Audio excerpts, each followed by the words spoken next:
صبالة اللي هو صببت له بعد ملت صحيح حواتي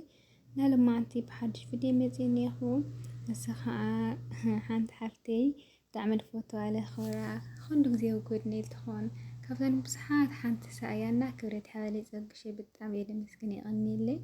يو ساعات نكمل لخافتت لي بزحنا قري حديثاتنا يغني لي كوريت حالي زوج شي معري بالتعمير فوتو كلي حواتي لا تخن سبسكرايب كورالا تعمي جوز قلعايا بزح نجارات تنفري حواتينا بيتسوي الخون خان بس ما يخيد خان سبسكرايب كورالا نزق شي بالتعمير مسكني يغني لي نكي حالكو بزح نجار دفع في خن خنا صار لخم يوز أوزي بزحات ميخن سم خن دي قول سكن بزحات ميخن أي زي خيط سواكي تقرص إيه أصل لا بالخناني هو ناخد فريا ولك من الجراين تقوم الجنا يخون بشكل بناخات تسفى بناخات نحبه أبز درجة زي بس إحنا نينا مالتي كذي لازم لك زي بيدي فل بناخات نحجز ما يفل.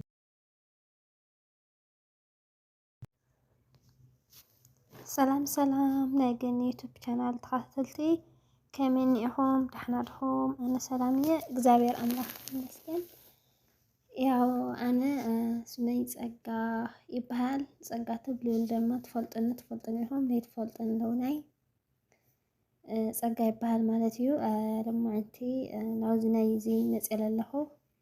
ገነት ሓፍተይ ዩቱብ ኣስለል ተቐበላ ብጣዕሚ ደስ ይብልኒ ደስታየ ንምግላፅ ኢና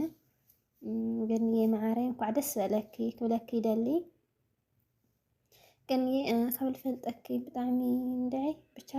ብጣዕሚ ምንም ዘይተቐየር بتعمل الفتوى طعمتي طوايا طعوم بتعمل الفتوى كجنيه معري لا يكتب كسل تقبله كلا بتعمل إيده سيلني بتحاوزي بلا على لا بتعمل تنكر كسرح خيفت على درجات صحته تصفى يقبر جنيه مالتيو بتعمل إخبوز بتعمل إخبوز بتعمل إدني أكيا وزي لا صحي مثلا نيرو النخازي بلا على جوز كتكون لوناي ما كل جزء تهمني تأيو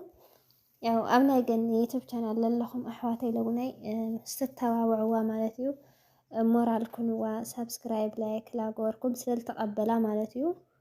ቪድዮ ምርኣይ ምናምን በቃ ብቪድዮ ብምርኣይ ብገለ ቪዩ ኩሉ ሓግዝዋ ክብለኩም ይደሊ ማለት እዩ ያው ገኒ ማዓረይ ሓጎሰይ ንኽገልፀልኩም ማለት እዩ ንእሽተይ መዝሙር ክዝምር እየ መዝሙር ዝኽእል አንደበት እኳ ኣይብለይን ግን ተሓጓሰይ ንምግላጽ ላእክል እምበር ናይ መዝሙር ስኽታይ ሃሊኒ ኣይኮነይ እና ናፍቲ መዝሙር ከብለኩም እየ መዝሙር ንምዝማር ብስም ስላሴ ስልጣን ኣሚነ ብድንግል ማርያም ኣደይተ መሕፂነ ክዝምር እየ ሓቢርና ንዘምር ምስጋናኻ ክነግር እጎይታ ንውዕለትካ ከስተንትን እጎይታ ከናፍረይ ክፈት ንልበይ ኣንጽህ ንቅዱስ መንፈስካ ኣብ ውሽጠይ ኣስፍሕ ምስጋናኻ ክነግር እጎይታ ንውዕለትካ ከስተንትን እጎይታ ከናፍረይ ክፈት ንልበይ ኣንጽህ ንቅዱስ መንፈስካ ኣብ ውሽጠይ ኣስፍሕ ናይ ቀራንዮ ውዕለት ከይሃስስ ካብ ልበይ ክደግሞ ንነሻዕ ንሱ እዩ ሰላመይ ንሞተይ ደምሲሱ ዘህደኦ መንፈሰይ ካብ ጸልማት ባርነት በሊሁ ንነብሰይ ምስጋናኻ ክነግር እጎይታ ንውዕለትካ ክነግር እጎይታ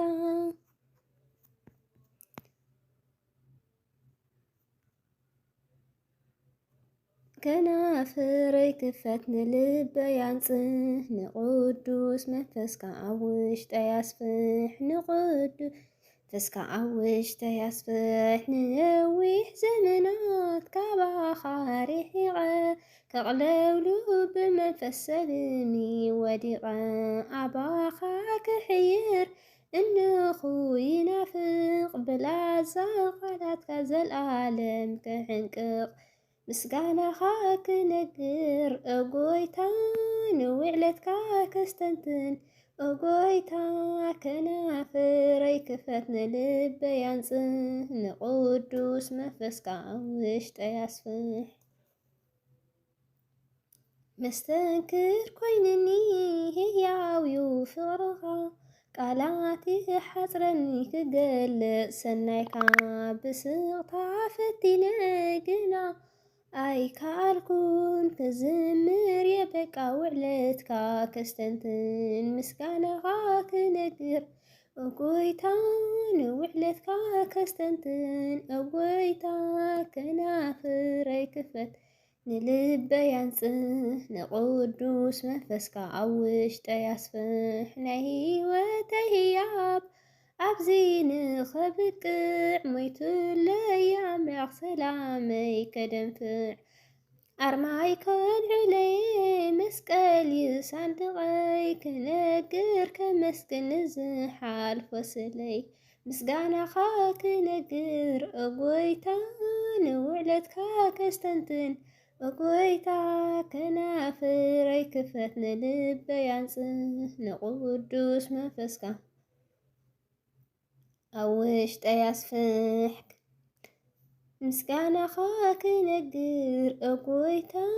ንውዕለትካ ከስተንትን እጎይታ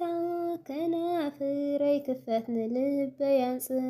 ንቅዱስ መንፈስካ ኣብ ውሽጠይ አስፍሕ ኣሜን። ዝተቀድስ ቃሉ በዓል ቃል እግዚአብሔር ኣምላክ ዝተኸበረ ዝተመስገነ ይኹን። ዝወደቐ ዝነጠበ ብኣፈ ትጉሃን መላእኽቲ ይተኣረመለይ። ያው እዚ መዝሙር ክኢለ ይኮንክን ግን ትቅዱስ ቃሉ ብኣና ብድኹማት ብድኹምቲ ባሪኡ ማለት እዩ። እግዚአብሔር ኣምላክ ክብሪ ምስጋና ይኹኖ። ያው ብድጋሚ ሰብስክራይብ፣ ላይክ፣ ሸር ብምግባር ምትባዕኹም ኣይፈለያ ግን የማዕረይ ካብዚ ብላዕሊ ክትበርትዒ ካብዚ ላዕሊ ክትግብዚ ናይ ኩሉ ግዜ ተስፋ እዩ እና በርትዕለይ ዛናተይ ክብለኪ ይደሊ ዛንበይተይ ነበረኒ ጸንሒት ኣብዚ ወዲእ ኣለኹ። ባይ ባይ